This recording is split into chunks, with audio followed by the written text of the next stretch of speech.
ఎమ్మెల్యేలకు big shock ఇచ్చారు ముఖ్యమంత్రి చంద్రబాబు నాయుడు గారు. అసెంబ్లీ సమావేశాలకు సంబంధించి ఎమ్మెల్యేలు గైర్హాజరవుతున్న నేపథ్యంలో వాళ్ళ విషయంలో విప్పులు ఇమీడియట్గా బాధ్యత తీసుకోవాలి, వాళ్ళకి అవసరమైతే నోటీసులు ఇవ్వాలి అంటూ తాజాగా ఆయన చెప్పడం జరిగింది. ఎందుకంటే అసెంబ్లీలో ప్రధానంగా ప్రతిపక్ష ఎమ్మెల్యేలు కంప్లీట్గా 11 మంది గైర్హాజరవుతున్నారు. అయితే ఇక్కడ ప్రతిపక్ష పాత్ర పోషించాల్సిన వైసీపీ నాయకులు హోదా కోసం పట్టుబట్టి సభకు రావట్లేదు అనేది, అధికార పక్షమే ప్రతిపక్ష పాత్ర కూడా పోషించాల్సిన అవసరం ఉంది అనేది కూడా అక్కడ.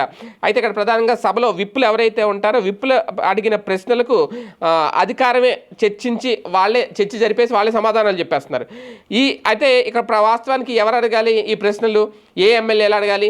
ప్రతిపక్షం ఎమ్మెల్యేలు అడగాలి. అందుకే ఈ నెల 14 లోపు ఒక రకంగా దీని మీద చర్చ జరిపించి అడగాల్సిన ప్రశ్నలు కూడా ఎమ్మెల్యేలు ఈ 14 లోపే పంపించాలి.